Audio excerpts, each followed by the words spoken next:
பொதுவாக கிறிஸ்தவ வாழ்வை குறித்து அது மிகவும் கடினமானது என்கிறது போன்ற பல வசனங்கள் வேதாகமத்திலே உள்ளது. ஆனால் அதே வேளையிலே அது மிகவும் எளிதானது என்கிறதற்கும் வேதாகமத்திலே சில வார்த்தைகள் உள்ளது. இதை சிலர் எல்லாவற்றையும் நீ கஷ்டப்பட்டால் தான் நீ பரலோகத்துக்கு போக முடியும், அது மிகவும் கடினமானது, அதுக்கு நீ பல காரியங்கள் எல்லாம் செய்ய வேண்டும் என்றெல்லாம் பயமுறுத்துகிறதையும் நாம் பார்க்க முடியாது. உண்மையிலேயே கிறிஸ்தவ வாழ்வு என்பது எது என்பதை குறித்து நாம் அறிய வேண்டியது அவசியமாக இருக்கு. வேதாகமத்திலே இயேசு கிறிஸ்து சொன்ன ஒரு வார்த்தை தான், இடுக்கமான வாசல் வழியாக பிரவேசிக்க பாருங்கள் என்பதாக சொன்னார். இடுக்கமான வாசல் என்கின்ற வார்த்தையை இயேசு கிறிஸ்து பயன்படுத்த, அதிலே பிரவேசிக்கிறவர்கள் சிலர் என்றும் இயேசு கிறிஸ்து சொன்னார். இன்னொரு பக்கத்திலே விசாலமான வழி, விசாலமான வாசல் ஒன்று இருக்கிறதாகவும் சொல்வார். அதனால் அதிலே அநேகர் பிரவேசிப்பார்கள், அதிலே தான் அநேகர் பிரவேசிக்க விரும்புவார்கள் என்கின்ற காரியத்தை இயேசு கிறிஸ்து சொல்றார். மத்தேயு 7ஆம் அதிகாரத்திலே 13ஆம் வசனத்திலே உள்ளது, இடுக்கமான வாசல் வழியாக பிரவேசிக்கங்கள். அதே வேளையிலே கேட்டுக்கு போகிற வாசல் எப்படி இருக்கிறது? விரிவாக இருக்கிறது, வழி விசாலமாக இருக்கிறது, அதன் வழியாய் பிரவேசிக்கிறவர்கள் அநேகர்.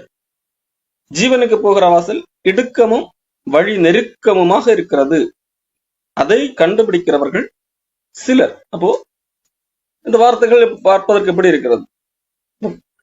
அதை கண்டுபிடிக்கிறது, அந்த வாசலை கண்டுபிடிக்கிறதே ரொம்ப சிலர் தான். அதிலே அவ பிரவேசிப்பது மிக மிக கடினம் என்பது போல இருக்கிறது. காரணம், அது இடுக்கமாக, அது குறுகலாக, அது நெருக்கக்கூடிய ஒன்றாக காணப்படுகிறது.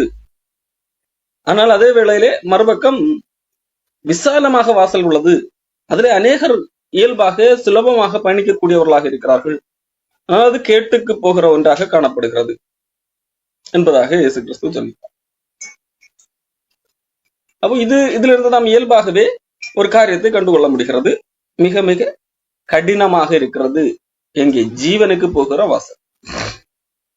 ஆனால் அதிலே தான் பயணிக்க வேண்டும் என்பதாக சொல்லுகிறார். இன்னொரு வசனத்தை நான் உங்களுக்கு காண்பிக்கிறேன். 1 யோவான் புஸ்தகம்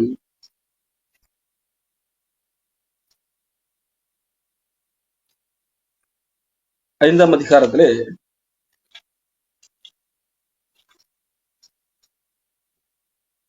3வது வசனத்திலே யோவான் சொல்லுகிறார், நாம் தேவனுடைய கற்பனைகளை கை கொள்வது அவரிடத்தில் அன்பு கூறுவதாம். நாம் தேவனிடத்திலே அன்பு கூறுவது என்பது தேவனுடைய கற்பனைகளை கை கொண்டு நடப்பது. தேவனிடத்திலே அன்பு கூறுகிறவர் தேவனுடைய ராஜ்யத்திலே பிரவேசிப்பார், அது தெரியும். இப்போ தேவனிடத்திலே அன்பு கூறுவது என்பது அவருடைய கற்பனைகளை கை கொள்வது. அப்போ அது ரொம்ப கடினம் என்று நினைப்பு. ஆனால் இங்க யோவான் என்ன சொல்லுகிறார்? அவருடைய கற்பனைகள் பாரமானவைகள் அல்ல, நல்ல ஹெவி வெயிட் ஆனது அல்ல, அது லேசானது, எளிதானது என்கிறது போன்ற ஒரு வார்த்தையை இங்கே பயன்படுத்துகிறார். அது பாரமானது அல்ல என்கின்ற வார்த்தையை இங்கே பயன்படுத்துகிறார். இதே மத்தேயு 10ஆம் அதிகாரத்திலே 11ஆம் அதிகாரத்திலே வரும்போது இயேசு கிறிஸ்து சொல்லுகிறார், வருத்தப்பட்டு 28, மத்தேயு 11:28, வருத்தப்பட்டு பாரம் சுமக்கிறவர்களே நீங்கள் எல்லாரும் என்னிடத்தில் வாருங்கள், நான் உங்களுக்கு இளைப்பாறுதல் தருவேன். நான் சாந்தமும் மனத்தாழ்மையுமா இருக்கிறேன். என் நுகத்தை உங்கள் மேல் ஏற்றுக்கொண்டு என்னிடத்தில் கற்றுக்கொள்ளுங்கள், அப்பொழுது உங்கள் ஆத்மாவுக்கு இளைப்பாறுதல் கிடைக்கும். இப்ப இயேசு கிறிஸ்து சொல்லுகிறார், என்னிடத்துல வாருங்கள், உங்களுக்கு இளைப்பாறுதல் கிடைக்கும், உங்கள் ஆத்மாவுக்கு இளைப்பாறுதல் கிடைக்கும். ஆனால் நீங்கள் என்னுடைய நுகத்தை, என்னிடத்துல இருக்கிற ஒரு சுமை இருக்கிறது, அதை நீங்கள் ஏற்றுக்கொள்ள வேண்டும் என்பதாக சொல்லு. இப்ப இங்கேயும் ஒரு சுமை வைக்கப்படுகிறதாக நாம் பார்க்கிறோம். ஆனால் அடுத்த வசனம் சொல்லுகிறது, 30ஆம் வசனம், என் நுகம் மெதுவாகவும் என் சுமை லகுவாகவும் இருக்கிறது என்பதாக இயேசு கிறிஸ்து சொல்லுகிறார். இப்ப இயேசு கிறிஸ்துவத்தில் வரும்போது ஒரு சுமை இருக்கிறது, அந்த சுமையை சுமந்து வரும்போது அது இளைப்பாறுதல் கிடைக்கிறது, நித்திய இளைப்பாறுதல் கிடைக்கிறது, ஆத்மாவுக்கு இளைப்பாறுதல் கிடைக்கிறது. ஆனால் அந்த சுமையை குறித்து சொல்லும் போது அது கஷ்டமானது என்று அல்ல, அது மாறாக அது மிக மெதுவாக இருக்கக்கூடிய ஒன்றாக இருக்கிறது. மட்டுமல்ல, சுமையானது லகுவாக இருக்கிறது. ஹெவி என்றல்ல, லகு, பாரமானது அல்ல என்கின்ற வார்த்தை பயன்படுத்தப்பட்டது. அப்போ நாம் ஏற்கனவே பார்த்தோம், கிறிஸ்தவ வாழ்க்கை என்பது குறுகலானது, நெருக்கமானது என்று சொல்லி. நம்ம இங்கே பார்க்கும்போது இல்ல கடைசியாக படித்த இந்த 2 வசனங்களும் நமக்கு எதை காட்டுகிறது? அது பாரமானது அல்ல, மிக மிக லகுவானது, மெதுவானது என்கிறதாக நாம் பார்க்கிறோம். ஏன் இதை நாம் எப்படி புரிந்து கொள்வது? உண்மையிலேயே கிறிஸ்தவ வாழ்க்கை என்பது கடினமானதா அல்லது லகுவானதா என்கிறதை இந்த வசனத்தை வைத்து நாம் எப்படி புரிந்து கொள்வது? காரணம், இந்த சில காரியங்கள், வாழ்க்கையில நடக்கின்ற சில காரியங்களை பார்த்து மனிதர்கள் குழம்பி போக வாய்ப்பு உண்டு. ஆகவே நாம் இதை குறித்து சரியாக புரிந்து கொள்ள வேண்டியது அவசியமாக இருக்கு. பரலோக ராஜ்யம், அந்த பரலோக ராஜ்யத்திலே நுழைவது எளிதானதா அரிதானதா? எபேசியர் புத்தகத்திலே 2ஆம் அதிகாரம் 8-9 வசனத்திலே பவுல் அப்போஸ்தலன் சொல்லுகிறார், நீங்கள் கிருபையினாலே விசுவாசத்தை கொண்டு ரட்சிக்கப்பட்டீர்கள், இது உங்களால் உண்டானது அல்ல, அது தேவனுடைய ஈவு. ஒரு மனிதன் ரட்சிக்கப்படுகிறது என்கிறது உங்களால் உண்டானது அல்ல, அது தேவனுடைய ஈவு, கடவுளிடத்திலிருந்து வருகிற பரிசாக இருக்கிறது. கடவுள் இரக்கத்தினால் உங்களை காப்பாற்றுகிறார். நீங்கள் தேவனுடைய ராஜ்யத்திலே பிரவேசிப்பது என்பது எளிதாக இருக்கிறது. எப்படி? எந்த அடிப்படையில்? இது முழுக்க முழுக்க தேவனுடைய செயலாக இருக்கிறது, தேவன் தருகின்ற பரிசாக இருக்கிறது. ஆகவே இது எளிது. இது உங்களால் உண்டானது அல்ல. ஒருவனும் பெருமை பாராட்டாதபடிக்கு இது உங்களால் உண்டானது அல்ல. இது கஷ்டப்பட்டு சம்பாதிக்க வேண்டிய ஒரு செயல் அல்ல, மாறாக தேவனிடத்திலிருந்து இலவசமாக கிடைக்கின்ற ஒன்றாக இருக்கிறது. அப்போ இந்த அடிப்படையிலே அது எப்படி காணப்படுகிறது? தேவனுடைய ராஜ்யத்தில் பிரவேசிப்பது அல்லது தேவனால் காப்பாற்றப்படுவது, தண்டனையிலிருந்து காப்பாற்றப்படுவது என்பது அது லகுவானது, எளிதானது. ஏன்? அது தேவனால் கிடைக்கின்ற ஒன்றாக இருக்கிறது. மீட்பு என்பது ஆண்டவர் அருளுகின்ற பரிசாக இருக்கிறது. அதிலே என்னுடைய நான் தான் இதை செய்தேன் என்று சொல்லி பெருமை பாராட்டுவதற்கு ஒன்றுமில்லாதபடியால், நான் கஷ்டப்பட்டு இதை சம்பாதித்தேன் என்று சொல்வதற்கு ஒன்றுமில்லாதபடியினால், கடவுள் இறக்கப்பட்டு அவர் அதற்காக இரத்தம் சிந்தி அவர் அதற்காக மரித்து எனக்கு என்னுடைய தண்டனை அவர் ஏற்றுக்கொண்டபடியால், அது நிமித்தம் கிடைத்த நீதியை எனக்கு தருகிறபடியால் இதுல என்னுடைய பங்களிப்பு இல்லை. நான் எதையும் போய் சாதிக்கவில்லை, கஷ்டப்பட்டு கடினப்பட்டு நான் உழைத்து சம்பாதிக்கவில்லை. ஆகவே ரட்சிப்பு என்பது எளிதாக இருக்கிறது. ஆனால் அதே வேளையிலே ஏன் இது அரிதாக இருக்கிறது, ஏன் இது கடினமாக இருக்கிறது என்று வேதாகம் சொல்லுகிறது? மனிதனுடைய பார்வையிலே இது கடினம். காரணம், மனிதன் என்ன நினைக்கிறான்? கடவுள் எனக்கு இலவசமாக கிருபையாக ஒரு வாய்ப்பை தருகிறார், காப்பாற்றுகிறார் என்கிறதை அவன் ஏற்றுக்கொள்வதில்லை. மாறாக அவன் என்ன நினைத்து கொண்டு வருகிறான்? நான் தான் கஷ்டப்பட வேண்டும், நான் தான் சம்பாதிக்க வேண்டும் என்று சொல்லி கஷ்டப்பட்டு அவன் அப்படி எண்ணுகிறதுனால் அவனுக்கு அது அரிதாக இருக்கிறது. தேவன் வாசலை மூடவில்லை. தேவன் அந்த வாசலை, இடுக்கமான வாசல் என்று சொல்லப்பட்டிருக்கிறது அல்லவா, வழி நெருக்கமானது என்று சொல்லப்படுகிறது அல்லவா, ஆனால் அது மூடப்பட்ட வாசல் அல்ல, கஷ்டப்பட்டுதான் திறக்க வேண்டும் என்பதல்ல, அது திறந்த வாசல் தான். ஆனால் அதிலே உள்ள நுழைவதற்கு மனம் இல்லை. காரணம், அடுத்து என்னது? குறுகலாக போய்கொண்டே இருக்கிறது. ஆனால் குறுகலாக போகக்கூடிய ஒன்றுதான், ஆனால் அது என்ன எப்படிப்பட்டது கிடையாது, மூடப்பட்ட வாசல் கிடையாது. நான் தான் கஷ்டப்பட்டு திறந்து அதன் வழியாக கஷ்டப்பட்டு போக வேண்டும், அப்படி அல்ல. எனக்கு இங்க இருந்து வெளியில இருந்து பார்க்கும்போது அது குறுகலாக இருப்பதனால் எனக்கு அதிலே நுழைய மனம் இல்லை. ஆகவே தான் அதை கண்டுபிடிக்கிறவர்கள் சிலராக இருக்க, கண்டுபிடிக்கிறவர்கள் உள்ளே போவார்கள். அநேகர் அதை கண்டுபிடிக்க முடியாமல் காணப்பட்டு கொண்டிருக்கிறார்கள்.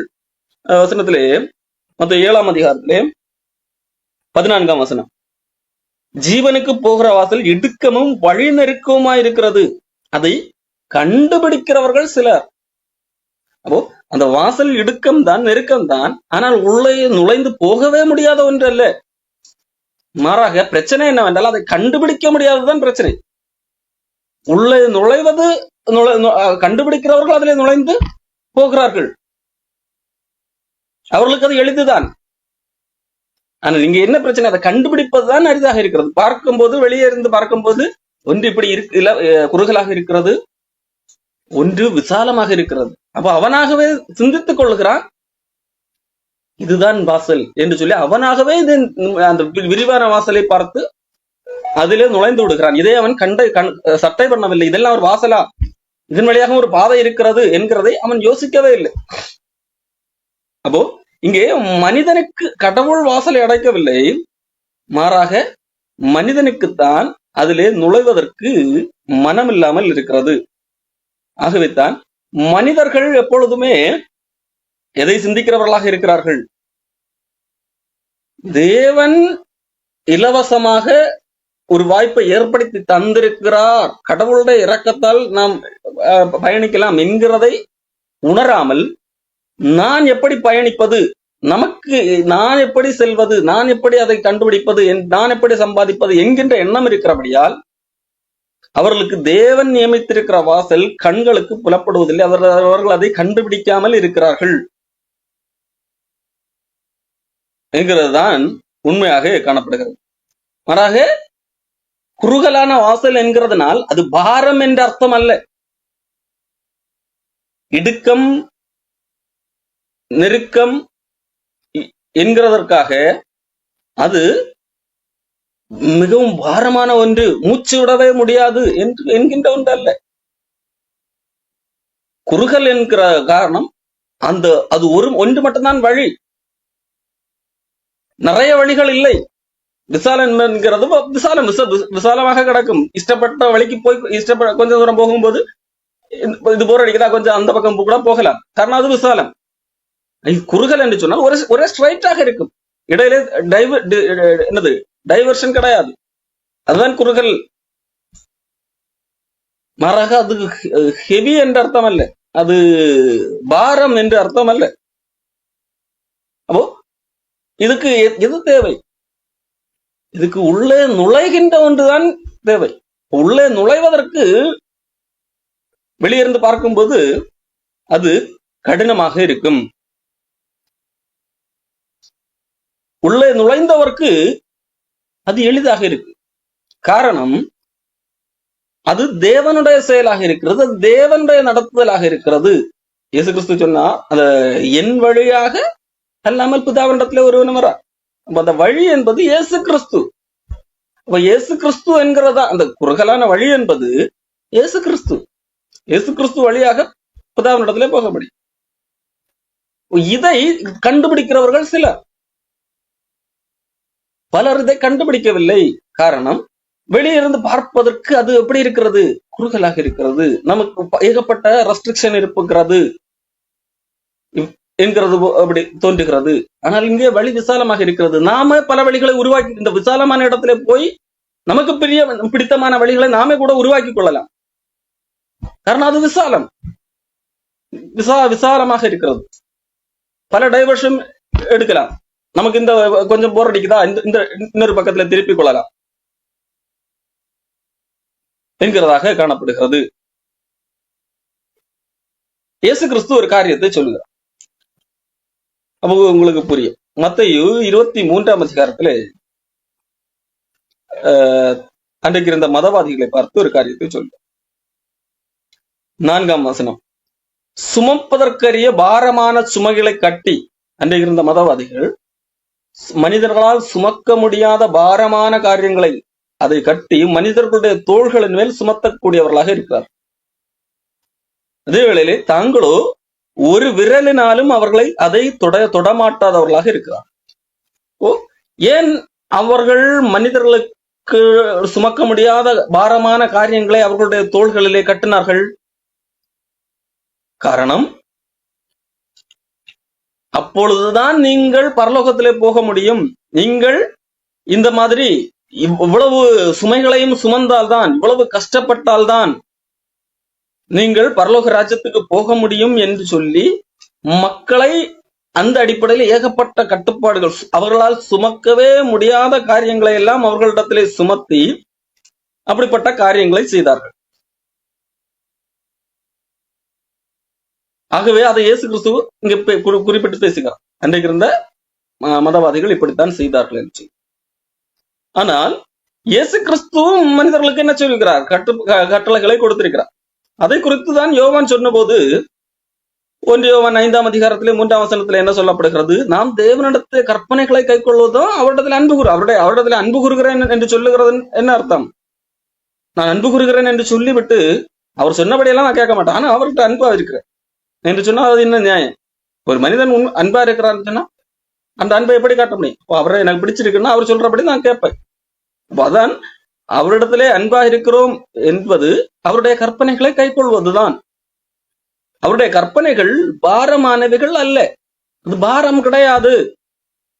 அன்றைக்கு மதங்கள் கொடுக்கிற கட்டளைகள், கட்டுப்பாடுகள் அது சுமையானது, அது பாரமானது. இங்கே யோவான் சொல்லுகிறார், இயேசு கிறிஸ்து கொடுக்கிற கற்பனைகள் அது பாரமானது அல்ல என்று சொல்லி, சுமையானது அல்ல என்று சொல்லி இங்கே சொல்லுகிறார். எப்படி அது சுமை இல்லாமல் இருக்க முடியும்? யோவான் சொல்லுகிறார், அப்படி எப்படி இயேசு கிறிஸ்துவனுடைய கட்டளை சுமை இல்லாமல் இருக்க முடியும், எளிதாக இருக்க முடியும் என்கிறதற்கு ஒரு நடந்த சம்பவத்தை நாம் புரிந்து கொண்டால் அது சரியாக இருக்கும். இயேசு கிறிஸ்துடைய பயணத்தின் போது 2 சம்பவம் நடக்குது. 2 பேர் இயேசு கிறிஸ்துவிடத்திலே வந்து கேள்வி கேட்கக்கூடியவர்களாக இருக்கிறார்கள்.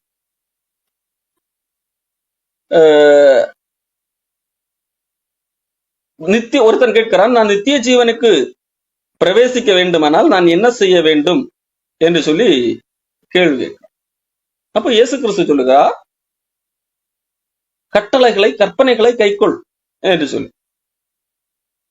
அது அதற்கு எது என்று கேட்கும் போது அந்த பழைய ஏற்பாட்டிலே கொடுக்கப்பட்டிருக்கிற அந்த கட்டளைகளை எல்லாம் சொல்லப்பட்டிருக்கிறது. அதை தொடர்ந்து அவன் சொல்லுகிறான், நான் இதையெல்லாம் சிறு வயது முதலே நான் கை கொண்டு வருகிறேன், ஆகவே இனி என்னிடத்துல என்ன குறை, என்னிடத்துல பிரச்சனையே இல்லை, நான் எல்லாம் பெர்ஃபெக்ட் என்பதாக சொல்லுகிறார். அப்பொழுது இயேசு கிறிஸ்து சொல்லுகிறார், இன்னும் உன்னிடத்திலே ஒரு குறை உண்டு என்று சொல்லி. அந்த இடத்துல சொல்லப்பட்டிருக்கிற வார்த்தை, இயேசு கிறிஸ்து அவனிடத்திலே அன்பு கூர்ந்து இன்னும் முன்னிடத்திலே ஒரு குறை இருக்கிறது என்று சொன்னார் என்பதாகத்தான் சொல்லப்பட்டிருக்க. அப்போ இயேசு கிறிஸ்து குறை கூறினார், உன்னிடத்திலே ஒரு குறை இருக்கிறது என்பதை சொன்னார். எந்த அடிப்படையிலே? அவனிடத்தில் அன்பு கூர்ந்தபடியால் அதை சொல்லுகிறார். அப்போ என்ன சொல்லுகிறார்? நீ உனக்கு உண்டானவைகள் எல்லாம் விற்று தரித்திரருக்கு கொடு, அப்பொழுது பரலோகத்திலே உனக்கு பொக்கிஷம் உண்டாயிருக்கும், பின்பு சிலுவை எடுத்து என்னை பின்பற்றி வா என்று சொல்கிறார். மார்க் 10:21 சொன்னார். இந்த வார்த்தைகளை கேட்டபோது அவன் மிகுந்த ஆஸ்தி உள்ளவனாக இருக்கிறான், இந்த ஆஸ்திகளை எல்லாம் எப்படி விற்க முடியும் என்று சொல்லி அது அவனுக்கு துக்கமாக இருக்கிறது. ஆகவே அவன் துக்கத்தோடு போய்விட்டான் என்று சொல்லப்பட்டது. அப்ப அவன் வரும்போது எப்படித்தான் வருகிறான்? நான் என்ன செய்ய வேண்டும்? நித்திய ஜீவனை பெற்றுக் கொள்வதற்கு நான் என்ன செய்ய வேண்டும்? என்ன வேண்டுமானால் நான் செய்ய தயார். எவ்வளவு எளிது தெரியுமா? நான் எல்லாம் பெர்ஃபெக்டாக இருப்பேன், என்னால் எதையும் செய்து முடியும், என்ன சொன்னாலும் நான் செய்து விட முடியும் என்கின்ற நாம் கான்பிடன்ஸோடு இருக்கிறான். அதுதான் அவன் வந்து கேட்கிறான். மார்க் 10:17 அவர் பின் புறப்பட்டு வழியிலே போகையில் ஒருவன் ஓடி வந்து அவருக்கு முன்பாக முழங்காற்படியிட்டு, நல்ல போதகரே, நித்திய ஜீவனை சுதந்திரித்துக் கொள்ளும்படி நான் என்ன செய்ய வேண்டும்? நான் என்ன வேணாலும் செய்யலாம், எதை செய்வதற்கும் நான் தயார், எதை செய்வதற்கும் தயார் என்கின்ற நிலையிலே அவன் வருகிறான். அவனிடத்திலே இந்த காரியங்கள் சொல்லும் போது அது அவனால் முடியாமல் போகிறது. மிக மிக அது கடினமாக காணப்படுகிறது. அவனால் பின்பற்ற முடியாத ஒரு சூழ்நிலை காணப்படுகிறது. என்னால் எதை வேண்டுமானாலும் செய்ய முடியும் என்று சொல்லி வருகிறவனுக்கு அது முடியாமல் போகிறது. காரணம், அவனுக்குள்ளாக இருக்கிற பண ஆசை, அவனுக்கு ஆஸ்தியின் மீது உள்ள பொருளாசை அவனை தடுக்கக்கூடிய ஒன்றாக இருக்கிறது. அவனால் அதை விட முடியவில்லை. ஏற்கனவே என்ன சொல்லிக்கிறான் முன்பு, எல்லாவற்றிலையும் நான் பெர்ஃபெக்டாக இருக்கேன், இன்னும் என்னிடத்துல என்ன குறை, என்னிடத்துல என்ன பிரச்சனை இருக்க முடியும், எல்லாவற்றையும் செய்து நிறைவேற்று. அவன் திரளான ஆஸ்தி உள்ளவன் என்கிறது தெரிகிறது. என்னது, எல்லாவற்றையும் விட்டு விடு. அப்படி சொன்ன உடனடியாக அவனுக்கு அந்த ஆசை தடுக்கக்கூடியவன்றாக, கடவுளுடைய வார்த்தையை பின்பற்ற முடியாமல் அவனுக்குள்ளாக இருக்கிற ஆசை அவனை தடுக்கிறது. துக்கத்தோடு போய்விடு. அதாவது அவனால் அதை செய்ய முடியவில்லை என்று போய்விடுகிறான். இது என்ன தெரிகிறது, நான் என்ன செய்ய முடியும், என்னால் எதையும் செய்ய முடியும் என்று நினைக்கிறவர்களுக்கு கடினமான ஒன்றாக இருக்கிறது. தொடர்ந்து பாருங்கள், இயேசு கிறிஸ்து சீடர்களிடத்திலே சொல்லுகிறார். 23ஆம் வசனம். இயேசு சுற்றி பார்த்து தம்முடைய சீசரை நோக்கி, ஐஸ்வர்யவான்கள் தேவனுடைய ராஜ்யத்தில் பிரவேசிப்பது எவ்வளவு அரிதாக இருக்கிறது என்றார். சீசர்கள் அவருடைய வார்த்தைகளை குறித்து ஆச்சரியப்பட்டார்கள். இயேசு பின்னும் அவர்களை நோக்கி, பிள்ளைகளே, ஐஸ்வர்யத்தின் மேல் நம்பிக்கையாக இருக்கிறவர்கள் தேவனுடைய ராஜ்யத்தில் பிரவேசிக்கிறது எவ்வளவு அரிதாக இருக்கிறது. ஐஸ்வர்யவான் தேவனுடைய ராஜ்யத்தில் பிரவேசிப்பதை பார்க்கிலும் ஒட்டகமானது ஊசியின் காதிலே நுழைவது எளிதாக இருக்கும் என்றார். இங்கே இயேசு கிறிஸ்து சொல்லுகிற வார்த்தை சீடர்களுக்கு மிக கடினமாக இருக்கிறது. காரணம், அன்றைக்கு வாழ்ந்த மக்களுடைய பொதுவான நம்பிக்கை என்னவென்றால், ஐஸ்வர்யவான்கள் என்பது தேவனால் ஆசீர்வாதம் பெற்றவர்கள். ஒரு மனிதன் மீது தேவன் பிரியமாக இருந்தால் அவனுக்கு ஐஸ்வர்யத்தை கொடுத்து அவனை திரளாக ஆசீர்வதித்து வைத்திருக்கிறார். ஒரு மனிதன் ஏழையாக இருக்கிறான் என்று சொன்னால் அவன் செய்த பாவமோ அவனுடைய முன்னோர்கள் செய்த பாவமோ அதன் விளைவாகத்தான் அவன் இப்பொழுது ஏழையாக பிறந்திருக்கிறான் என்கிறதுதான் பொதுவான ஒரு நம்பிக்கையாக இருந்தது. ஐஸ்வர்யம் இல்லாமை, சுகம் இல்லாமை, மரணம், இது போன்ற சம்பவங்கள் குடும்பத்தில் நடக்கிறது என்று சொன்னால் அவர்கள் இது ஏதோ சாபத்தின் விளைவு, இவர்கள் ஏதோ பாவம் செய்திருக்கிறார்கள் அல்லது இவர்களுடைய முன்னோர்கள் பாவம் செய்திருக்கிறார்கள், ஆகவே அதன் பலனைத்தான் இப்பொழுது அனுபவிக்கிறார்கள். ஒருவன் பரம்பரையாக செலுத்தியிருக்கிறான் என்று சொன்னால், நல்ல ஆரோக்கியத்தோடு திடகாத்திரமாக செல்வ செழிப்போடு எல்லாம் இருக்கிறார்கள் என்று சொன்னால் அவனை குறித்து அவர்களுடைய நம்பிக்கை என்ன? இவன் கடவுளால் ஆசீர்வதிக்கப்பட்ட மனிதன், கடவுள் இவர்களுக்கு அளவில்லாமல் அள்ளி அள்ளி இருக்கிறார், கடவுள் இவர்களிடத்திலே பட்சமாக இருக்கிறார், பிரியமாக இருக்கிறார் என்கிறது நம்பிக்கை. இப்ப இயேசு கிறிஸ்து அதை உடைக்கிறவராக இருக்கிறார். ஐஸ்வர்யவான்கள் தேவனுடைய ராஜ்யத்தில் பிரவேசிப்பது அரிதாக இருக்கிறது. ஐஸ்வர்யத்தின் மேல் நம்பிக்கையாக இருக்கிறவர்கள் தேவனுடைய ராஜ்யத்தில் பிரவேசிக்கிறது எவ்வளவு அரிதாக இருக்கிறது என்றார். ஒட்டகம் ஊசியின் காதலே நுழைந்தால் கூட ஐஸ்வர்யவான் பிரவேசிப்பது முடியாது என்று சொல்லும் போது சீடர்களுக்கு ஆச்சரியமாக இருக்கிறது. கடவுளால் ஆசீர்வதிக்கப்பட்டவர்களே பரலோக ராஜ்யத்தில் தேவனுடைய ராஜ்யத்தில் பிரவேசிக்க முடியாதா? யார்தான் பிரவேசிக்க முடியும்? யார்தான் கடவுளால் காப்பாற்றப்பட முடியும்? தண்டனையிலிருந்து யார் காப்பாற்றப்பட முடியும் என்று சொல்லி ஒரு கேள்வி வருகிறது. இயேசு கிறிஸ்துவிடத்தில் கேட்கிறார்கள். மத்திய 10:26 அவர்கள் பின்னும் அதிகமாய் ஆச்சரியப்பட்டு, அப்படியானால் யார் ரட்சிக்கப்பட கூடும் என்று தங்களுக்குள்ளே சொல்லிக் கொண்டார்கள். யார் தான்டா ரட்சிக்கப்பட முடியும்? இவங்களே போக முடியாதுன்னா, காரணம் அவர்கள் தேவனால் ஆசீர்வதிக்கப்பட்டவர்கள் என்கிற நம்பிக்கை.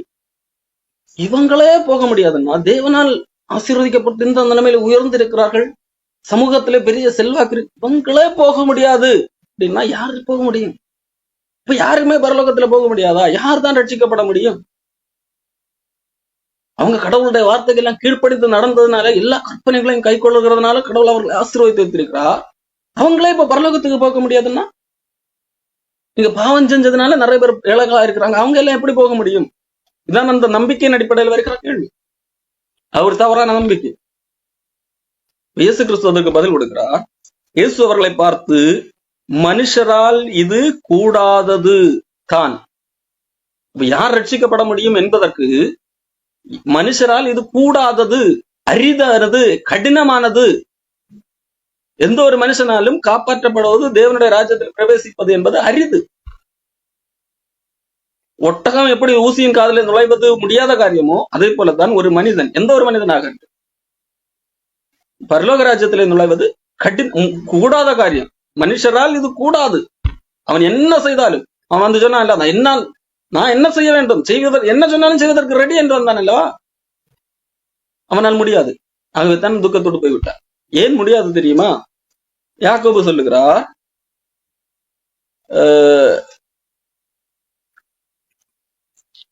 யாக்கோபின் புஸ்தகம்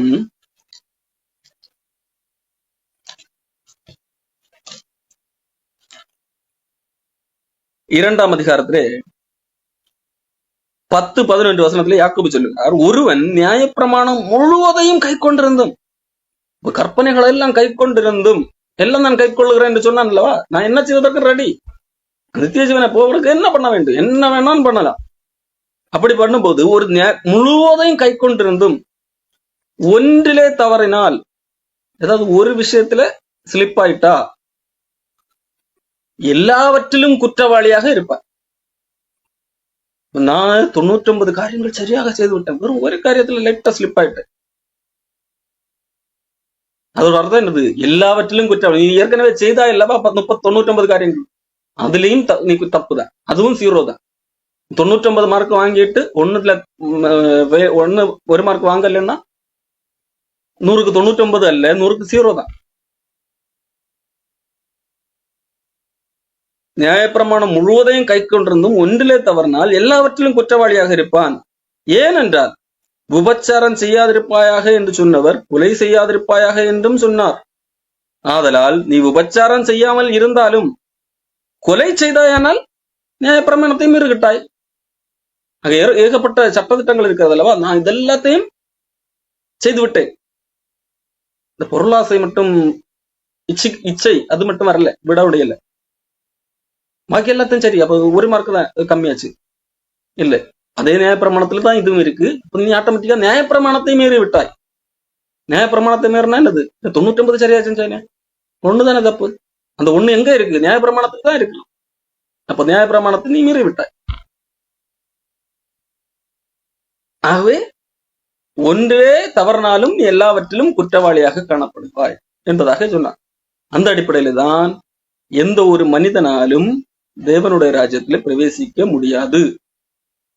இதே போல இன்னொரு மனிதனும் இயேசு கிறிஸ்துவிடத்திலே வருகிறார். அவனை குறித்து இயேசு கிறிஸ்து சொன்ன ஒரு காரியம், இவன் தேவனுடைய ராஜ்யத்திற்கு தூரமானவன் அல்ல என்று சொல்லி இயேசு கிறிஸ்து சொன்னான்.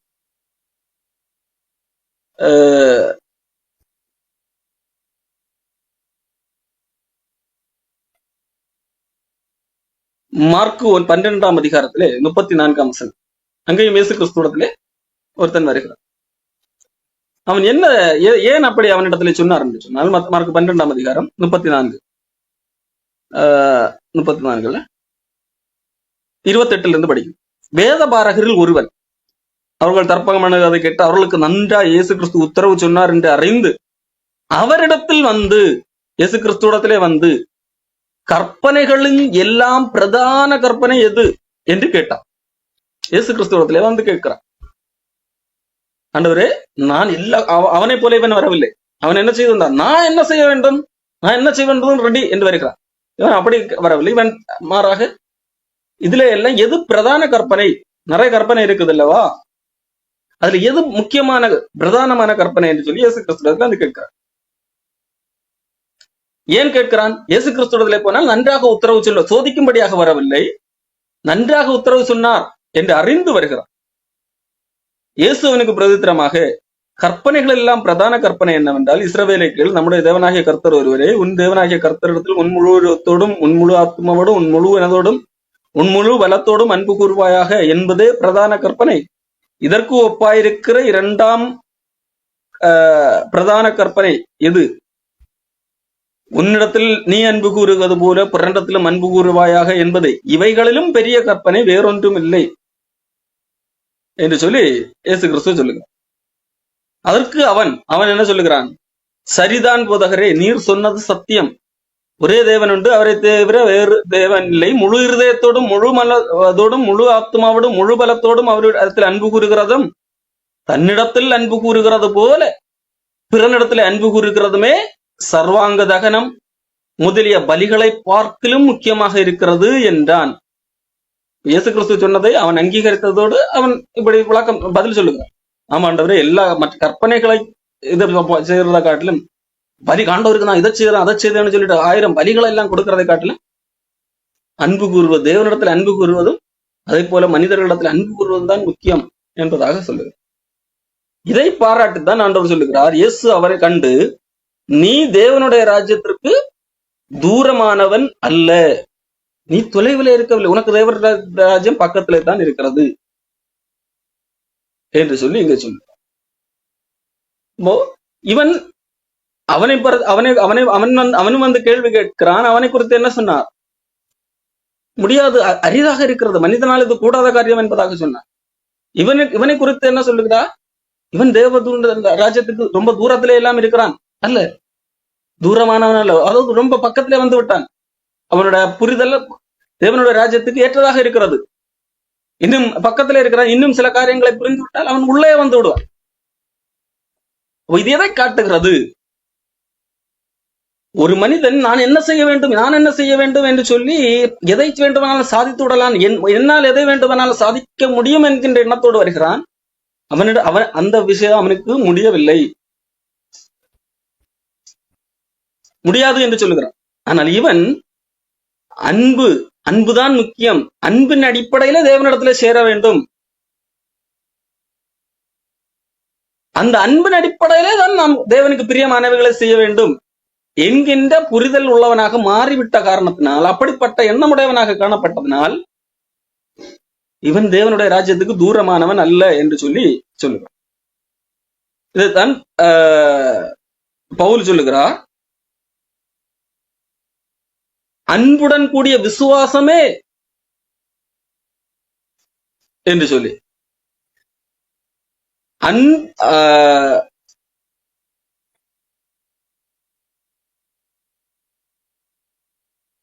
நாம் தேவனிடத்திலே விசுவாசத்தின் அடிப்படையிலே, அவரிடத்தில் கொண்டிருக்கிற அன்பின் அடிப்படையிலே விசுவாசம் வைத்து அவரிடத்திலே வரும்போதுதான் அது தேவனுக்கு ஏற்றதாக இருக்கிறது.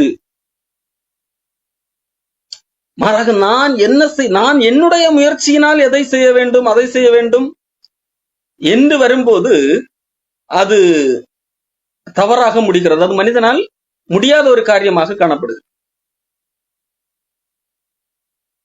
ஒரே இயேசு கிறிஸ்து தான் சிலருக்கு ரொம்ப எளிதாக இருக்கிறது, சிலருக்கு ரொம்ப கடினமாக இருக்கிறது. ஒரே இயேசு கிறிஸ்து. ஏன்? பதில் பேதுரு சொல்லுகிறார். பேதுரு எழுதின நிருபத்திலே இயேசு கிறிஸ்துவை குறித்து அவர் மூளைக்கல்லாக இருக்கிறார்.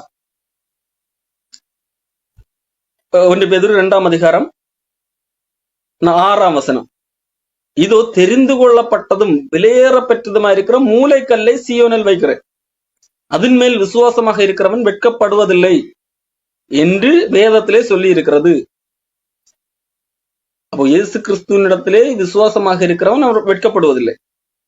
ஆகையால் விசுவாசிக்கிற உங்களுக்கு அது விலையேற பெற்றதாக இருக்கிறது. அதே வேளையிலே விசுவாசிக்காதவர்கள், கீழ்ப்படியாதவர்களுக்கு வீட்டை கட்டுகிறவர்களால் தள்ளப்பட்ட பிரதான மூளைக்கல்லாகிய அந்த கல் இடர்தற்கேதுவான கல்லும் விழுதற்கேதுவான கண்மலையும் ஆயிட்டு. ஒரே கல். சிலருக்கு அது மூளைக்கல்லாக முக்கியமான ஒரு காரியமாக காணப்படுகிறது, விசுவாசிக்க விலையேற பெற்றதாக காணப்படுகிறது. அது சிலருக்கு அவர்களையே கவிழ்த்து அவர்களை அழிக்கக்கூடிய ஒரு இடர்தற்கு ஏதுவான கல்லாக காணப்படுகிறது. இதை தீர்மானிப்பது எது? அவர்கள் தான் அதை தீர்மானிக்கிறார்கள். இயேசு கிறிஸ்து மூலமாக தேவனுடைய ராஜ்யத்தில் பிரவேசிக்க முடியும், அது எளிது என்கிறது அல்லது அரிது என்பதை தீர்மானிப்பது எது? அவர்கள் விசுவாசிக்கிறவர்கள், தேவனை அப்படியே சார்ந்து விசுவாசித்துக் கொள்ளுகிறவர்களுக்கு அது எளிதாக இருக்கிறது. மாறாக தங்களுடைய செயல்களை முன்னிறுத்தி இயேசு கிறிஸ்துவை விசுவாசிக்காமல் தங்களுடைய செயல்களை முன்னிறுத்துகிறவர்களுக்கு அது அரிதாக இருக்கிறது. அது இடர்தற்கு ஏதுவான கல்லாக காணப்படுகிறது என்கிறதை நாம் புரிந்து கொள்ள வேண்டும். இயேசு கிறிஸ்து சொல்லுகிறார், வருத்தப்பட்டு பாரம் சுமக்கிறவர்களை நீங்கள் எல்லாரும் என்னிடத்திலே வாருங்கள், நான் உங்களுக்கு இளைப்பாறுதல் தருகிறேன், உங்கள் ஆத்துமாவுக்கு இளைப்பாறுதல் கிடைக்கும், என் நுகத்தை நீங்கள் ஏற்றுக்கொள்ளுங்கள் என்று சொல்லும் போது இயேசு கிறிஸ்துடைய நுகம் அதெல்லாம் எப்படி ஏற்றுக்கொள்வது? அதாவது இயேசு கிறிஸ்துடைய சுமை என்றால் இயேசு கிறிஸ்துவை நுகம் என்று சொல்லும் போது இந்த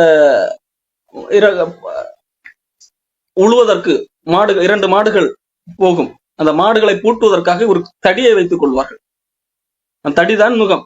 அது நுகம் பூட்டப்பட்ட மாடு என்னது, அந்த பக்கம் இந்த பக்கம் எல்லாம் போகாது. அது இரண்டு மாடும் சேர்ந்து பயணிக்கக்கூடிய ஒன்றாக இருக்கு. இயேசு கிறிஸ்து சொல்லுகிறார், நீ இன்றைக்கு சமூகம் அல்லது மதம் இப்படிப்பட்டவர்கள் உங்களுக்கு என்னது அதிக சுமைகள், சுமப்பதற்கரிய சுமைகள் எல்லாம் சுமத்தி வைத்திருக்கிறார்கள். நீ இதை பண்ணணும் அதை பண்ணணும். இந்த கிறிஸ்தவத்துல கூட இன்றைக்கு பரலோகம் பண்ணுமா, நீ ஃபர்ஸ்ட் என்னது தண்ணியிலே நாங்கள் சொல்லுகிற மாதிரி குளிக்க வேண்டும். இல்லைங்க, அந்த பாஸ்டர் சொன்ன மாதிரி நான் ஏற்கனவே குளிச்சேன், அந்த மாதிரி இல்ல, அது அங்கீகரிக்கப்பட மாட்டாது. நீ அது அந்த அவங்க சொன்ன மாதிரி நீ குளிச்சா பரலோகம் போக முடியாது. இங்க நான் சொல்ற மாதிரி குளிக்கணும், அப்பதான் பரலோகம் போக முடியும். சரி, குளிச்சா பரலோகம் போயிடுமா? இல்ல, நீ குளிச்சா மட்டும் போதாது, அடுத்து எல்லா வாரம் நீ என்னது, நாங்க கொஞ்சம் என்னது கிரேப் ஜூஸ் என்கிற பெயர்ல சீனி தண்ணி தருவோம். கொஞ்சம் என்னது ஒரு சின்ன ஒரு பீஸ் மாவு துண்டு தருவோம். அது சாப்பிட வேண்டும், அப்போதான் இது பரலோகம் போக முடியும்.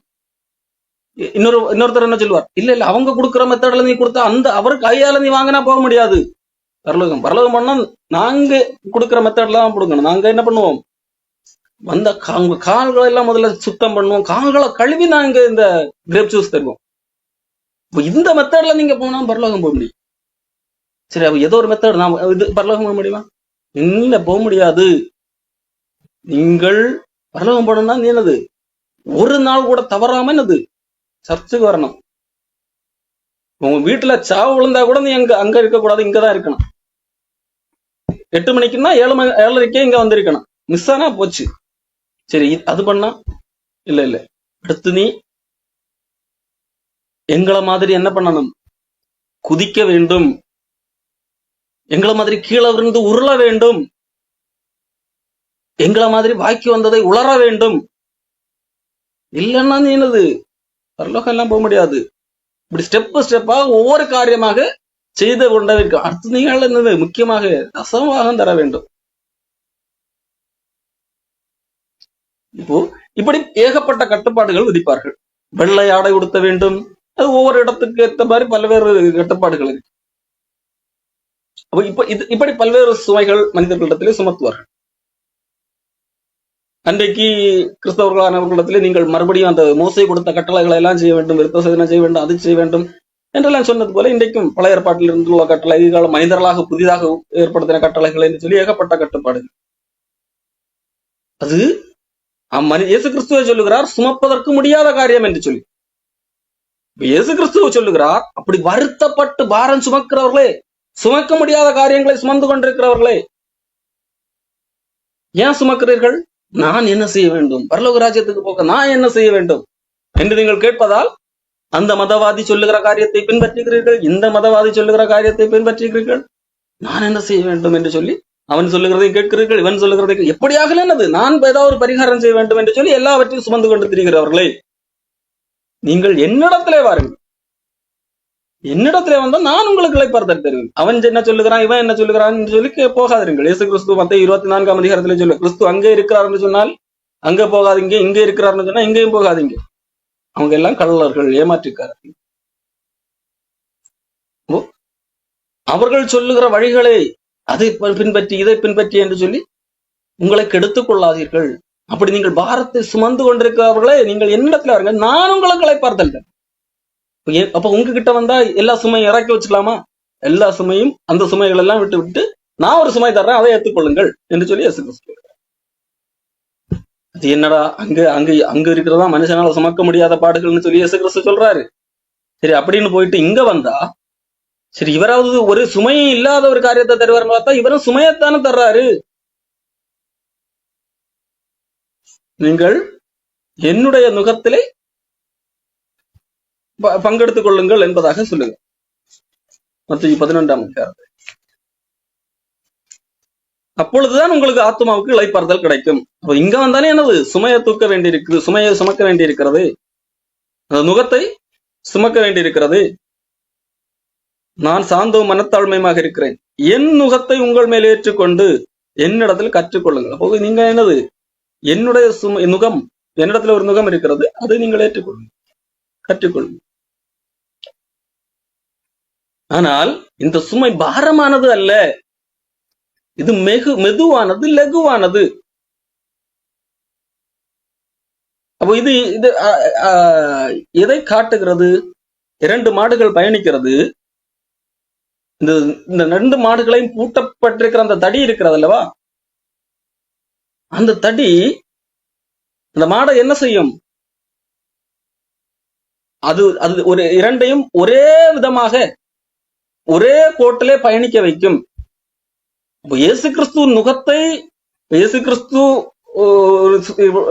நுகத்தை நாம் பூட்டிக் கொள்ள முடியும். இயேசு கிறிஸ்துவோடு கூட இணைந்து கொள்ளும் போது அவரோடு கூட பயணிக்க முடியும். அதுதான் சொல்லுகிறார், என்னுடைய நுகத்தை வாங்கி கொண்டு என்னிடத்துல கற்றுக்கொள்ளுங்கள். அப்போ அவரோடு கூட பயணிக்கும் போது அவரிடத்துல கற்றுக்கொள்ளுகிறவர்களாக இருக்கிறோம். அது கடினமானது அல்ல. அப்போ கிறிஸ்தவ வாழ்வு என்பது கற்றுக்கொள்ளுகிற ஒன்றாக இருக்கிறது. நீ எல்லாவற்றையும் செய்து முடித்த விட்டுதான் இங்க வந்து, அப்படி இல்லை. நீ முதலாவது உன்னை பரலோக ராஜ்யத்துக்கு உரியவனாக மாற்றி விடுகிறேன் விசுவாசத்தின் மூலமா. அப்போ அதன் அடிப்படையில் அந்த நுகத்தை பூட்டி விடு, அதன் பிறகு சேர்ந்து போகும்போது கற்றுக்கொள்ளலாம்.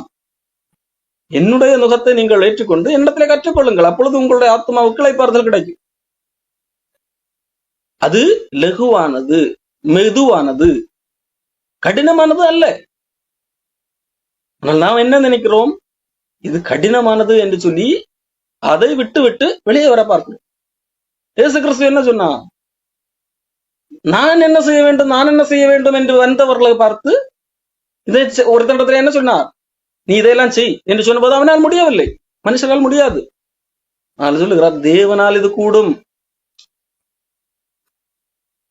யோவான் 6ஆம் அதிகாரத்திலே இயேசு கிறிஸ்து இதே காரியத்தை சொல்லுகிறார். தேவனுடைய ராஜ்யத்தில் பிரவேசிப்பது எப்படி? வேற ஒன்றும் இல்லை, என்னுடைய மாம்சத்தை புசித்து என்னுடைய ரத்தத்தை குடித்தால் போதும். எழுது, நீ அந்த பாரத்தை சுமக்க வேண்டும், இந்த பாரத்தை, அப்படி இல்லை. என்னை, அதாவது என்னை உள்வாங்கிக் கொள்ள வேண்டும், என்னை புசிக்க வேண்டும். அதுதான் இயேசு கிறிஸ்து சொல்லுகிறார் யோவான் 6ஆம் அதிகாரத்திலே. யோவான் 6:40, குமாரனை கண்டு அவரிடத்தில் விசுவாசிக்கிறவன் எவனோ அவன் நித்திய ஜீவனை அடைவதும் நான் அவனை கடைசி நாளில் எழுப்புவதும் என்னை அனுப்பினவருடைய சுத்தமாக இருக்கிறது. அதற்கு அது அதிகாரத்தை தொடர்ந்து படிக்கும் போதுதான் அதை இன்னும் உருவப்படுத்தி சொல்லும் போது சொல்லுவார், என் மாம்சத்தை புசித்து என் ரத்தத்தை பானம் பண்ணுகிறவனுக்கு நித்திய ஜீவன் உண்டு. இது எதைத்தான் சொல்லுகிறார்? அதுக்கு முந்தைய வசனத்துல சொன்ன அவரிடத்துல விசுவாசமாக இருக்கிறது. அப்போ இயேசு கிறிஸ்துவை விசுவாசித்ததா, அவர் எப்படி இருக்கிறாரு அப்படியே விசுவாசிப்பது. நாம கற்பனை செய்து சில இயேசு கிறிஸ்துவங்களை உருவாக்கி அந்த இயேசு கிறிஸ்துவை விசுவாசிப்பதில்லை. உண்மையான இயேசு கிறிஸ்து எப்படிப்பட்டவரோ, அவர் எப்படி செயல்படுகிறாரோ அதை அப்படியே விசுவாசிப்பதை உள்வாங்கிக் கொள்வது. அப்படி இருக்கும்போது நித்திய ஜீவன் உண்டு, நானும் அவனில நிலைத்திருக்கிறேன் என்று சொல்லுங்க. இதை கேட்டபோது சீடர்களுக்கு எப்படி, பின்பற்றி வந்த சீடர்களுக்கு, அதாவது இயேசு கிறிஸ்து 12 சீடர்கள் வேறு அநேகர் இருந்தார்கள், அவர்களுக்கு எப்படி தெரிகிறது? கடினமான உபதேசம், இது கடினம். இயேசு கிறிஸ்து சொல்வது கடினம் போல இருக்கிறது. அவர்களுக்கு எது இலகுவாக தெரிகிறது? சுமப்பதற்கரிய அந்த காரியங்களை எல்லாம் சுமத்துகிறார்கள் அல்லவா, நீ இதெல்லாம் செய்ய வேண்டும், நீங்கள் இதை செய்யுங்கள் என்று சொல்லுகிறார்கள் அல்லவா, அது எளிதாக இருக்கிறது. ஆனால் உண்மையிலே அதுதான் கடினம். இயேசு கிறிஸ்து சொல்லுகிறார், என்னை விசுவாசித்து ஏற்றுக்கொள்ளுங்கள், அவர்களுக்கு இதுதான் கடினமாக இருக்கும். அப்போ இதைத்தான் இயேசு கிறிஸ்து சொல்லுகிறார். உண்மையிலே கிறிஸ்தவ வாழ்வு என்பது எளிது. ஆனால் ஏன் அது தேவனுடைய செயல் என்கிறதா? அது ரட்சிப்பு தேவனுடையதாக இருக்கிறது. மனுஷரால் இது கூடாதுதான். யார் சீடர்கள் அதில் கேட்கிறார்கள், யார் ரட்சிக்கப்படக்கூடும் என்று சொல்லி கேட்கும்போது, மனிதனால் இது கூடாதுதான், ஆனால் தேவனால் இது கூடும் என்று சொல்லுகிறார். ஆனால் தேவனால் கூடும், ஆகவே அது எளிது. ஆனால் மனிதர்கள் என்ன நினைக்கிறார்கள்? அதுதான் கடினம் என்று உள்டாவாக நினைக்கிறார். ஒரே கல் தான், இயேசு கிறிஸ்து என்கின்ற ஒரே கல் தான். அது சிலருக்கு எளிதாக இருக்கிறது, சிலருக்கு அரிதாக இருக்கிறது. காரணம், இவர்கள் தாங்கள் விரும்பியபடிதான் இங்க வழி அமைய வேண்டும் என்று எதிர்பார்க்கிறவர்களுக்கு அது கடினமாக இருக்கும். ஆண்டவரே, எனக்கு ஒன்றும் தெரியாது, நீங்கள் காட்டுகிற வழி, நீங்கள் எப்படி எதை சொல்லுகிறீர்களோ அப்படி அதை விசுவாசிக்கிறேன் என்று சொல்லுகிறவர்களுக்கு அது எளிதாக இருக்கும். காரணம், அதை நடத்துகிறவர் ஆண்டவராக இருக்கிறார். இயேசு கிறிஸ்து சொன்னார், என்ன இல்லாமல் உங்களால் ஒன்றும் செய்ய முடியாது என்று சொல்லி. சுய முயற்சி, சுயநீதியை தேடுகிறவர்களுக்கு கடினமாக இருக்கும். கிறிஸ்தவ வாழ்வு என்பது மிக மிக கடினம், அரிது. யாருக்கு? சுய விருப்பங்களுக்கு, பெருமைக்கு, உலக ஆசைகளுக்கு, இவைகளுக்கெல்லாம் கடினமாக இருக்கும். மாறாக அது எளிது. யாருக்கு? விசுவாசிக்கிறவர்களுக்கு, இயேசு கிறிஸ்துவை விசுவாசிக்கிறவர்களுக்கு. அது நிமித்தம் இயேசு கிறிஸ்துவை விசுவாசிப்பது என்பது அதனூடாக காண்கின்ற அந்த காணப்படாதவைகள் மீதுள்ள நிச்சயம். விசுவாசம் என்பது நம்பப்படுகிறவர்கள் உறுதியும் காணப்படாதவைகளும் நிச்சயமாக இருக்கிறது. நடக்க கூடிய ஒரு பெரிய ஒரு மகிமையை காணும் போது இங்கே பூமியிலே நடக்கிற காரியங்கள் எல்லாம் லேசாக தெரியும். அது ஒரு கடினமான காரியமாகவே இருக்காது. அதுதான் பவுல் சொல்லுவா, இக்காலத்து பாடுகள் இனிமேல் வெளிப்படத்தக்க மகிமைகளுக்கு ஒப்பிடத்தக்கவைகள் அல்ல என்று சொல்லி. அப்போ கிறிஸ்தவ வாழ்வு என்பது எளிதா அரிதா என்பது மனிதர்கள் எந்த அடிப்படையிலே கடவுளை அணுகுகிறார்கள் என்கிறதாக காணப்படுது. இயேசு கிறிஸ்து லூக்கா 14ஆம் அதிகாரத்திலே சில ஒப்புமைகளோடு ஒரு காரியத்தை உணர்த்துகிறார். லூக்கா 14ஆம் அதிகாரம் 27 சொல்லுகிறார், 26 யாதொருவன் என்னிடத்திலே வந்து தகன் தகப்பனையும் தாயையும் மனைவியையும் பிள்ளைகளையும் சகோதரரையும் சகோதரிகளையும் தன் ஜீவனையும் வெறுக்காவிட்டால் எனக்கு சீசனாக இருக்க முடியாது என்று சொல்லி இயேசு கிறிஸ்து சொல்லுகிறார். தன் சிலுவையை சுமந்து கொண்டு எனக்கு பின் செல்லாதவன் எனக்கு சீசனாக இருக்க முடியாது என்று சொல்லிவிட்டு 2 உதாரணங்களை காண்பிக்கிறார். ஒருவன் ஒரு கோபுரத்தை கட்ட மனதாக இருந்து அஸ்திபாரம் போட்ட பின்பு முடிக்க திராணி இல்லாமல் போனால், பார்க்கிறவர்கள் எல்லாரும் இந்த மனுஷன் கட்ட தொடங்கி முடிக்க திராணி இல்லாமல் போனான் என்று சொல்லி தன்னை பரியாசம் பண்ணாதபடிக்கு அதை கட்டி தீர்க்கிறதற்கு தனக்கு நிர்வாகம் உண்டோ இல்லையோ என்று முன்பு அவன் உட்கார்ந்து செல்லும் செலவை கணக்கு பாராமல் இருப்பான ஒரு பெரிய கோபுரத்தை கட்ட தீர்மானிக்கிற ஒரு மனிதன் என்ன பண்ணுவான்? ஆரம்பத்திலே இதை என்னால கட்ட முடியுமா முடியாதான்னு சொல்லி பார்த்துதான் கட்டுவான். கணக்கு பார்க்காம கட்டிட்டு இருக்கிறத வச்சு ஆரம்பிப்போம் அப்படின்னு சொன்னா ஒரு கொஞ்சம் கட்டின பிறகு என்னது, அது அப்படியே கிடக்கும். அடுத்து கட்டுவதற்கு அவனுக்கு நிர்வாகம் இல்லை, திறமை, அது வரும் காசு இல்லாததுனால் அப்படியே இருக்கும். செலவான காசும் வேஸ்ட், அதனால பிரயோஜனமும் இல்லை. அப்ப பார்க்கிறவர்கள் என்ன பண்ணுவார்கள்? அவர்களை பரியாசம் பண்ணுவார்கள். என்ன புத்தி இல்லாம பண்ணி விட்டான். அப்போ முன்பே என்ன செய்வான்? இது என்னால கட்ட முடியுமா முடியாதான்னு பார்த்துட்டு தான் அவன் கட்டுவான். புத்திசாலின்டா. ஒரு கோபுரத்தை கட்டக்கூடிய நினைக்கிற ஒரு மனிதன் இது என்னால முடியுமா முடியாதான்னு பார்த்துதான் கட்டுவான். அதே போல ஒரு ராஜா மற்றொரு ராஜாவோட யுத்தம் பண்ண போகிறதற்கு ஒரு சூழ்நிலை வருகிறது என்று சொன்னால், தனக்கிட்ட ஒரு 20,000 சேவகர் போகிற போது தன்மேல் 20,000 சேவகரோடு வருகிற அவனை எதிராளி கிட்ட எத்தனை இருக்கு? 20,000 பெரிய ஒரு சேனை இருக்குது. தன்னிடத்துல 10,000 பேர் தான் இருக்கிறாங்க அப்படிங்கிறவன் முன்கூட்டியே பார்த்தான்னா நம்மளால இவங்களை எல்லாம் ஜெயிக்க முடியாது அப்படிங்கிறது அவன் கால்குலேட் பண்ணாமல் இருப்பானா? கூடாதோ என்று சொல்லி முன்பு உட்கார்ந்து ஆலோசனை பண்ணாமல் இருப்பானா? அவங்ககிட்ட எத்தனை பேர் இருக்கு? 20,000 பேர் இருக்கு. நம்ம கிட்ட 10,000 தான் இருக்கு. நம்மளால ஜெயிக்க முடியுமா? இல்ல அவங்க கிட்ட இருக்கிற ஆட்களோட திறமை என்ன நம்முடைய ஆட்களை ஜெயிக்க முடியுமா? அப்படின்னு கண்டிப்பா ஒரு ஆலோசனை, ஒரு மீட்டிங் நடக்கும். ஒருவேளை அவங்க அந்த அனலைஸ் படி இல்ல நம்ம 10,000 இருந்தாலும் அவங்கள ஜெயிக்க முடியும் அப்படிங்கிற ஒரு கன்க்ளூஷனுக்கு வந்தா மட்டும்தான் அவன் போவான். இல்ல கண்டிப்பா பல்வேறு காரியங்களை எல்லாம் பண்ணி இல்ல நம்மளால ஜெயிக்க முடியாது அப்படின்னா என்னது, அவன் யுத்தத்துக்கே போக மாட்டான். ஏன்னா அவனுக்கு தெரியும் நம்மளால ஜெயிக்க முடியாது என்று சொல்லி. அந்த யுத்தத்துக்கு ஜெயிக்க முடியாது என்று கண்டால் மற்றவன் தூரத்தில் இருந்து வரும்போதே ஸ்தானாபதிகளை அனுப்பி சமாதானத்துக்கானவைகளை கேட்டுக்கொள்வானே. யுத்தம் வேண்டாம், நம்ம சமாதானம் போலாம், உங்களுடைய எதுக்காக யுத்தத்துக்கு வர்றீங்க, நம்ம பேசி தீர்த்துக்கலாம் என்று சொல்லி சமாதானத்துக்கானவைகளை ட்ரை பண்ணுவான். ஏன் முன்பே யோசித்து பார்க்க, நம்மளால முடியுமா முடியாதா என்று யோசித்து பார்க்கிறான். அதை போல இயேசு கிறிஸ்து சொல்லுகிறார், தன்னைத்தான் வெறுத்து தன் சிலுவை எடுத்துக்கொண்டு எனக்கு பின்பற்றாதவன் என்னை பின்பற்றாதவன் எனக்கு சீடனாக இருக்க முடியாது. அப்போ அதை முன்பாகவே கணக்கு பார்த்துட்டு என் பின்னே வாருங்கள் என்கிறது சொல்லுகிறார். உங்களால முடியுமா, பாதி வழியில வந்துட்டு போக வேண்டிய அவசியம் கிடையாது, ஆரம்பத்திலே கணக்கு பார்த்துட்டு வா, உன்னால முடியுமா என்று சொல்லி இயேசு கிறிஸ்து இங்கே 2 உதாரணங்களை சொல்லுகிறார். அதுதான் இயேசு கிறிஸ்து. அப்படியே அதாவது இந்த 2 உதாரணங்களை காண்பித்துட்டு அவங்க எல்லாம் முன்னாடியே என்னது தனக்கு நன்னால் இது முடியுமா முடியாதான்னு யோசிச்சு பார்த்துதான் களத்துல இறங்குவாங்க. அதை போல அப்படியே உங்களில் எவனாகலும் தனக்கு உண்டானவைகளை எல்லாம் வெறுத்து விடாவிட்டால் அவன் எனக்கு சீசனாக இருக்க முடியாது. நீங்கள் என்னது உங்களால என்ன பின்பற்றதுக்கு என்ன நான் தான் முதல், என்னை விட மற்றதெல்லாம் உங்களுடைய பணங்களாகட்டும் மற்ற மனிதர்களாகட்டும் அடுத்து அதுக்கு கீழேதான் என்கிற நிலைமையை அடையாவிட்டால் நீங்க என்ன செய்ய வேண்டியதில்லை, பின்பற்ற வேண்டியதில்லை என்பதாக சொல்லுங்க. அதை கணக்கு பார்த்து விட்டு என்னை பின்பற்ற என்று சொல்லுகிறார். இது என்னது கடினமா? கடினம். எதுக்கு, யாருக்கு இது கடினம் தெரியுமா? ஐஸ்வர்யத்தின் மேல் தனக்கு உண்டான பொருட்களின் மேல் மயக்கமா இருக்கிறவர்களுக்கு இது கடினம். மனுஷரால் தேவனிடத்திலிருந்து வருகிற மகிமையை பார்க்கலும் மனிதரிடத்திலிருந்து வருகிற மகிமையை எதிர்பார்க்கிறவர்களுக்கு இது கடினம். ஆகவே கணக்கு பார்த்து இல்ல இல்ல என்ன முடியாது என்பதாக நினைப்பார்.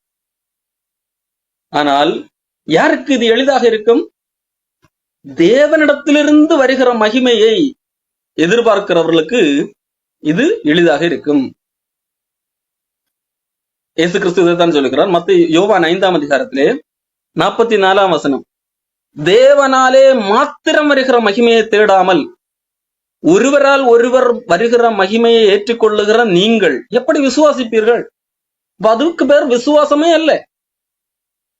ஏன் உங்களுக்கு பல காரியங்கள் அரிதாக இருக்கிறது, கிறிஸ்தவ வாழ்வு அரிதாக இருக்கிறது என்று சொன்னால், மனிதனிடத்திலிருந்து வருகிற மகிமை அல்லது பொருட்கள் மூலமாக வருகிற காரியங்கள், இந்த உலகத்திலே இருக்கிற அதன் வழி வருகிற காரியங்கள், அது அதன் மீதுள்ள மயக்கம், இதை எதிர்பார்க்கிறவர்களுக்கு கடினமாக இருக்கு. அவர்களால் தேவனை விசுவாசிக்கவே முடியாது. அவர்கள் தேவனை விசுவாசிக்கிறார், நானும் தேவனுடைய பிள்ளைகள் என்று சொல்லிக் கொள்ளலாம், அவர்கள் சொல்லிக் கொள்ளலாம். ஆனால் உண்மையிலேயே அவர்கள் விசுவாசியாதவர்கள் என்று சொல்லி இங்கே தேவன் இயேசு கிறிஸ்து சொல்லுகிறார். ஆகவே மனுஷரால் வருகிற மகிமையை விரும்புகிற நீங்கள் என்னை எப்படி விசுவாசிக்க முடியும்? அது விசுவாசிக்க முடியாது, அது கூடாத காரியமாக இருக்கிறது. அப்போ யாருக்கு எளிதாக இருக்கிறது? இயேசு கிறிஸ்து சொன்னதின் மீதுள்ள நம் விசுவாசம். இயேசு கிறிஸ்து எனக்கு என்னை விசுவாசிக்கிறவனுக்கு நித்திய ஜீவன் உண்டு, நான் அவர்களோட கூட இருக்கிறேன். அப்போ என்னோட கூட என்னது ஆளுகை கிடைக்கும். அப்போ இது ஒரு மேலான காரியம். இதன் மீது இது என்னது இப்பொழுது பார்க்க முடியாது, காணாதவைகள். இயேசு கிறிஸ்து சொன்ன காரியங்கள் எல்லாம் காணக்கூடாதவைகள். நம்ம இப்ப எதையுமே நேரடியா பார்க்க முடியாது. அப்ப அந்த காணக்கூடாதவைகளை மீது இருக்கிற அந்த நிச்சயம் அது இருந்தால் அதுதான் விசுவாசம். அது இருந்தால் எல்லாமே எளிதாக இருக்கிறது. காரணம், இந்த பூமியில நாம் அனுபவிக்கிற காரியங்கள் அதுக்கு எல்லாவற்றுக்கும் ஒப்பிட முடியாத ஒரு காரியம் தான் இயேசு கிறிஸ்து சொன்னது. அப்போ அந்த அடிப்படையிலே அது அவர்களுக்கு எளிதாக இருக்கு. கணக்கு பார்க்கும்போது பின்பற்ற முடியும் என்று சொல்லி பின்பற்றுவார்கள். அந்த 60 பல சீடர்கள் வந்தார்கள். இது கடினமான உபதேசம் என்று சொல்லி போய்விட்டார்கள். அவர்களுக்கு அது கடினமாக இருந்தது. இயேசு கிறிஸ்துவும் கேட்கிறார் மற்றவர்களை பார்த்து, நீங்களும் போய்விட வேண்டியதானே, அப்போ உங்களுக்கும் கடினமா தானே இருக்கணும், நீங்க ஏன் போகலன்னு கேட்டா பேதுரு சொல்லுகிறான், நாங்க எங்க போவோம், உம்மிடத்துலதான் நித்திய ஜீவன் இருக்கிறது. பேதுருவுக்கு அது எளிதாக இருக்கிறது. இயேசு கிறிஸ்து இவ்வளவு நேரம் பேசினது அங்கே திரளாக வந்த மக்களுக்கு கடினமாக இருக்கிறது, பாரமான ஒன்றாக இருக்கிறது. பேதுருவுக்கு அது பாரமாக இல்லை. 67 இயேசு கிறிஸ்து, நீங்களும் போய்விட மனதாக இருக்கிறீர்களா என்று சொல்லி கேட்கிறார். பேதுரு, யாரிடத்துல போவோம் ஆண்டவரே, எங்க போக முடியும், அங்க போனா என்ன கிடைக்கும், ஒருவேளை நல்ல சோறு கிடைக்கலாம், நல்ல பணங்கள் கிடைக்கலாம், அங்க போனா இதெல்லாம் கிடைக்கலாம். ஆனா நித்திய ஜீவன் கிடைக்குமா, நித்திய ஜீவ வசனங்கள் கிடைக்குமா, கிடைக்காது. அது உம்மிடத்துல மட்டும்தான் உண்டு. அப்போ இதுதான் எளிது, அது கடினம் என்று சொல்லி பேதுரு சொல்லுகிறார். அதாவது இயேசு கிறிஸ்துவை பின்பற்றி தான் எளிது என்பதுதான் பேதுரு சொல்லுகிறார். அங்கு வந்த மற்றவர்களுக்கு எப்படி தெரிகிறது, இயேசு கிறிஸ்துவை பின்பற்றுதான் கடினம், இயேசு கிறிஸ்து சொல்லுகிறதான் கடினம் என்பதாக தெரிகிறது. பேதுருவுக்கு எது கடினமாக தெரிகிறது, இயேசுவை விட்டு போவதுதான் கடினமாக தெரிகிறது. அப்போ எளிது அரிது என்பது தேவனை பொறுத்தது அல்ல. தேவன் நமக்கு எப்படி இதைத்தான் தருகிறார், எளிதைத்தான் தருகிறார். அவருடைய கற்பனைகள் பாரமானது அல்ல. அவர் காரணம் ஏன், அது அன்பு அடிப்படையில். அவருடைய கற்பனை என்பது அன்பு கூறுவது. அவர் காட்டின அன்பை பதிலுக்கு அவர் அன்பை விளங்க பண்ணி இருக்கிறார். இயேசு கிறிஸ்து அன்பை விளங்க பண்ணாமல் நீ அன்பு காட்டு என்று சொன்னால் அது கடினம் என்று சொல்லல. அவர் அன்பை விளங்க பண்ணி இருக்கிறார். அதே அன்பை நாம் என்னது பதிலுக்கு அன்பு காட்டுவது, அது எளிது. அன்புடன் கூடிய விசுவாசம், அவரை சார்ந்து கொண்டு வாழ்வது. ஆகவே அது எளிதாக இருக்கிறது. அப்போ நாம் பார்க்கிற பார்வை மூலம், மனிதர்கள் பார்க்கிற பார்வைதான் கடினமா எளிதா என்கிறதை அவர்களுக்கு தீர்மானிக்க வைக்கிறது. ஆனால் உண்மையிலேயே கிறிஸ்தவ வாழ்வு என்பது ஆண்டவர் அதை எளிதாக்கி தந்திருக்கு. ஏன் அது எளிது, அதிலே என்னுடைய கடின உழைப்பு எதுவும் கிடையாது. இயேசு கிறிஸ்து சம்பாதித்து தந்த நீதி. நான் தேவனால் ரட்சிப்பு என்பது மனுஷனால் கூடாது, தேவனால் கூடும். ஆகவே அது எளிதாக இருக்கிறது. அந்த எளிதான ரட்சிப்பை நான் பெற்றுக்கொண்டதால் நான் அவருக்கு பிரியமாக நான் வாழுகிறேன். அதற்காக நான் அவருக்கு கஷ்டப்படுகிறேன். கிறிஸ்தவ வாழ்வு என்பது கடினம் அல்ல. அவர் எனக்கு எளிதாக்கி தந்திருக்கிறார், அவர் இலவசமாக தந்திருக்கிறார். அவர் எனக்கு இலவசமாக தந்த அந்த அன்பை காண்பித்தது நிமித்தம் நான் பதிலுக்கு அன்பின் அடிப்படையில நான் எவ்வளவு வேண்டுமானாலும் கஷ்டப்படுகிறேன். அந்த கஷ்டம் எனக்கு கஷ்டமாக இல்லை. இதுதான் கான்செப்ட். பவுல் அதைத்தான் சொல்லுகிறார், உங்கள் எல்லாரை காட்டிலும் அதிகமாக நான் பிரயாசப்பட்டவன், ஆனாலும் அது நான் அல்ல, கடவுள் அவருடைய கிருபை. அப்போ நான் செல்கிற பாதை கடினமாக இருந்தால் கூட அந்த பாதையிலே என்னை நடத்தி அதை வைப்பது யார்தான், இயேசு கிறிஸ்து. ஆகவே அது கடினம் அல்ல. இப்போ கிறிஸ்தவ வாழ்க்கை என்பது எளிதாக இருக்கிறது, அது பாரம் அல்லாததாக இருக்கிறது. அது குறுகலான நெருக்கமானதுதான், ஆனால் பயணிக்க முடியாத ஒன்று அல்ல. குறுகல் நெருக்கம் என்று சொல்வது கஷ்டப்பட்டு அப்படி போக என்கிற அர்த்தம் அல்ல. அது நேரான பாதை, அதாவது அது ஒரே பாதை. அங்கே விசாலமாக இப்படி டைவர்ஷன் கிடையாது. மற்ற இடங்கள்ல எப்படி இருக்கும், விரும்பின இடங்கள்ல நம்ம டைவர்ஷன் எடுத்துக்கொள்ளலாம். அது விசாலமாக இருக்கிறது. இப்படித்தான் போக வேண்டும் இல்லை, இப்படி போகலாம், இப்படி போகலாம், எங்க வேண்டுமானாலும் போகலாம். இது ஒரே பாதை, இது ஒரே நேர்கோட்டில பயணிக்கக்கூடிய ஒன்றாக இருக்கிறது. அது இயேசு கிறிஸ்து என்கின்ற பாதையாக இருக்கிறது. ஆகவே நாம் இந்த கிறிஸ்தவ வாழ்விலே நம்முடைய நம்பிக்கை தேவன் பேர்ல இருக்க வேண்டும். அவர் மூலமாக நான் காப்பாற்றப்பட்டிருக்கிறேன், அவர் மூலமாக நான் தேவனுடைய கிருபையில பிரவேசிக்கின்ற சலாக்கியத்தை பெற்றிருக்கிறேன். ஆகவே அவர் என்னை நடத்துவார், அவர் நித்தியத்திலே கொண்டு சேர்ப்பார். ஆகவே அது எளிது, என்னால் அல்ல, அவரா. ஆகவே நான் அவருக்கு பிரியமாக நான் வாழ்கிறேன். அவர் விரும்புகிற வாழ்க்கையை நான் வாழ் என்கின்ற எண்ணம் நம்மிடத்திலே காணப்படும். தொடர்ந்து அடுத்த